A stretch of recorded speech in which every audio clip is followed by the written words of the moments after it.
Hi do, hi. Hi, hello, Hi. hello. Welcome back to my channel. Oi, এই যে তো দেখা দাও নি? দেখা দাও।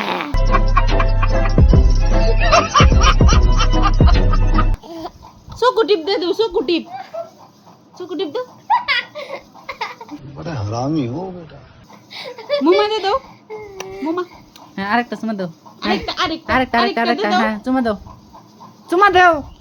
চুমা দে। এই যে হ্যালো এভরিওয়ান, আসসালামু আলাইকুম। কেমন আছো তোমরা?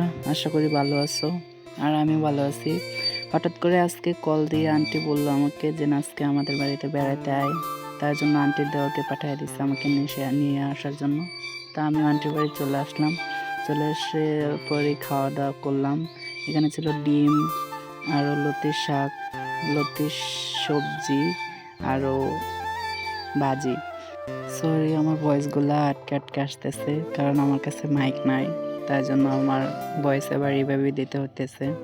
তারপর আন্টির সাথে গল্প করতে করতে খাবারগুলো খাইলাম। খাওয়া দাওয়া করার পর আন্টি বলতেছিল যে তুই খেয়ে নে, তারপর আমি তোকে একটা জায়গায় নিয়ে যাব। আমি বলছি ঠিক আছে, যাবো নি। তা খাওয়া দাওয়া করার পর আন্টির সাথে গেলাম মাঠে। আন্টি বলতেছিল যে তোর খালু ওই মাঠে আছে, একটু কাজ করতেছে, তা আন্টি পানি নিয়ে যেতেছিল খালুর জন্য। মানে মাঠে আসার পর এখানে দেখেন কতগুলা জমিতে কতগুলো সবজি চাষ করা আছে। এখানে আলু, পটল, তারপরে ঝিঙা সবগুলো চাষ করা হয়। আন্টিদের এখানে কোনো সবজির অভাব হয় না। এখানে আমি আর আন্টি চলে গেছিলাম খালুর এখানে। ওইখানে গিয়ে দেখি কতগুলো খড়ি কাটতেছে। খলি মানে যেগুলো আমরা ভুট্টা বলি, ওইগুলো ভুট্টা কাটতেছে। এই গরমের মধ্যে রোদের মধ্যে ভুট্টা কাটতেছে। তারপর আমাকে বললো একটু ট্রাই করো। আমি গেলাম ট্রাই করার জন্য, 2-3টা কাটছি। দেখি বাবা এত গরমে কীভাবে যেন মানুষ এইগুলো কাজ করে। আসলে মানুষ যারা কাজ করে অনেক কষ্ট করে। তারপর দেখেন কতগুলা কেটে ফেলছে একা একা উনি। তারপর আমিও কাটলাম ওনার সাথে। আধা ঘন্টা কাটার পর আমারও অনেক গরম লাগতেছিল। তারপর আমরা এখানে আইসা পানি খেলাম। পানি খাওয়ার পর দেখেন কতগুলা কাটা হয়ে গেছে। এখানে আন্টি, খালু, আমি 3জনই কাজ করতেছিলাম। করার পর আন্টি আমাদের জন্য 3টা ভুট্টা নিয়ে নিয়েছে, 3জন যেন খাবো বাড়িতে গিয়ে। আমি বলছি ঠিক আছে, ভালো কথা। দেখেন আমি গেমে একদম লাল হয়ে গেছি, পানি পড়তেছিল। আসলে অনেক কষ্ট লাগতেছে। তারপর আন্টি বলতেছিল যে ঠিক আছে তোরা এখানে বয়, আমি দোকানে গিয়ে তোদের জন্য খাবার নিয়ে আসি। খাবার নিতে গিয়ে আমাদের জন্য ম্যাগি, তারপরে কুরকুরি, তারপর পানি সব নিয়ে আসছে। এগুলা খেয়ে দে তারপর বাড়িতে যাওয়ার জন্য রাস্তা ভুলে গেছিলাম, তাই জন্য এইগুলা নিচে দিয়ে চলে আসলাম বাড়িতে চলে আসা গোসল দিয়ে রেডি হয়ে আন্টিও আসছে আমার এখানে। তারপর বলছে যে একটু বাজারে গিয়ে মাংস নিয়ে আয়।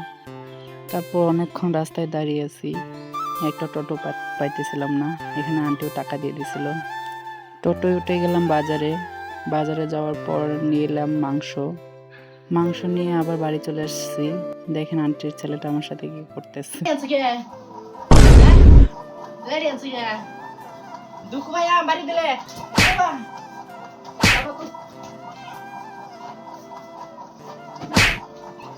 देखा आपने लापरवाही का नतीजा है। তারপর আন্টি মাংসগুলো রান্না করে নিচ্ছে। রান্না করার পর আমার খেতে দিল। তারপর আমি খেতে বসে গেলাম।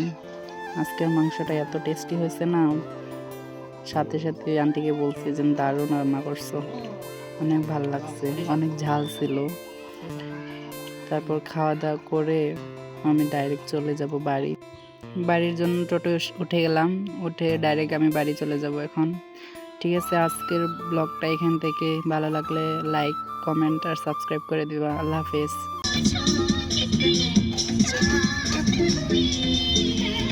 मुझे तुमसे मोहब्बत है, दीवानगी की हद तक दीवाना।